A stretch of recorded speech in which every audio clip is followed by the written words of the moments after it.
Hey everybody, it's April, and today I want to encourage you to not be afraid of plank. That might be one of the reasons that keeps you from doing it, is if maybe you're just a little bit afraid of it. I'm taking off my watch.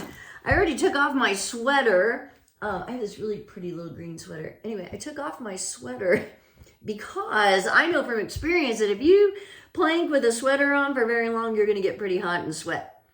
I'm going to try leaving on my shoes just because I don't feel like taking them off. We'll see how it goes. Enough blah, blah, blah. So I'm going to start on hands and then I'm going to switch around a little bit. So if you're starting on hands, start in table, pull your shoulders down your back, then lift your upper back, lift your chest, pull in your belly, come up on your toes, shift your weight forward slightly.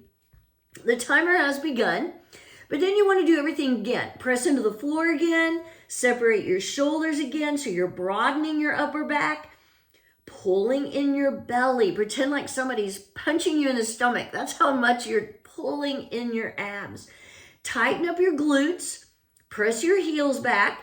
So everything is active. Everything is strong.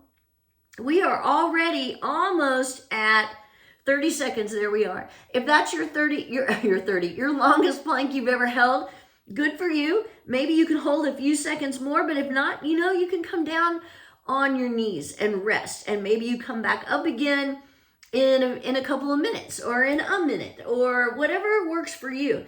So I have people frequently who will tell me, I hate plank. I should plank, but I don't. I hate it, blah, blah, blah. And I understand. Before I started planking regularly, I really hated it. We're at 1 minute. I'm going to switch to my forearms.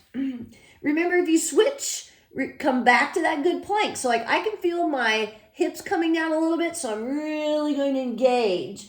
So every time you switch, you need to come back to that good plank again. Make sure you're not letting your hips sag or jut up too high. Make sure you're pressing into the floor with your forearms or your hands, whatever's on the floor. We're at 1:30. So anyway, people say they hate plank, and in some ways I think they're kind of afraid of it. Afraid they won't be able to hold long enough. But here's the thing, there is no long enough. That's up to you. It's different for everybody. What really matters is that you hold a plank with good form. So if you can set up your camera or have somebody watching you who knows what a plank should look like, excuse me, that's how you want to do your plank. 2 minutes, I'm going to switch to side plank on my forearm. You can switch if you want. You can stay where you are.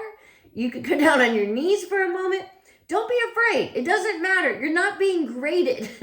What matters is if you have good form and you can if you can work up to 30 seconds, you will be strengthening and you will get benefits from it.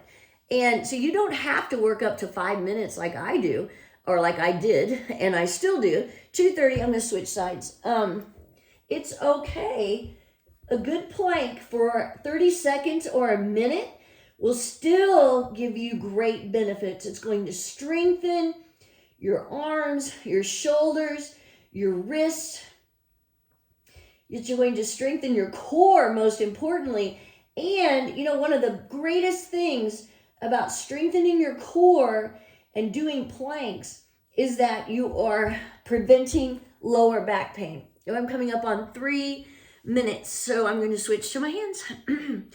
And, I have to ask, but who doesn't want to prevent lower back pain or even help get rid of lower back pain? I mean, plank will help alleviate it. So if you're afraid of developing lower back pain, and which we all should be concerned about that, you don't want to have lower back pain, plank is the thing for you. It is a way to help prevent that from happening. So you shouldn't be afraid of planking. And again, I think a lot of people are embarrassed. They think maybe they can't hold long enough. And again, long enough is your long enough. That's how you need to hold, whatever your body is ready to do. So we're coming up on 4 minutes. When we get to 4, I'm going to do side plank on my hands. And that's why I like to remind people, 4 minutes, it is okay to switch. If you want to try and hold on your hands, on your forearms the whole time, that's fine. And I'm talking about you want to switch if you're holding for a couple of minutes. You don't want to just be switching every 5 seconds. You know, you want to try and switch maybe on the 30-second mark or the minute mark rather than switching the whole time. So ideally, you would want to try and hold on your hands or your forearms for 30 seconds to a minute, and then you can think about switching around. So wherever you are now, if you came down on your knees, see if you can come back up again. We're getting ready for the final 10 seconds of 5 minutes. There we go. You can do anything for 10 seconds. I know you can plank for 10 seconds. Keep pulling in your belly. I'm at 5 minutes, so I'm just going to hold on my hands just for a few seconds longer just because I'm crazy. If you're still holding, pull in your navel, tighten up your glutes, press your heels back. You've got it going on. And we're at 5:15 already. See, this is nothing to be afraid of. As a matter of fact, you should be more fearful of what happens if you don't plank. Have a great day.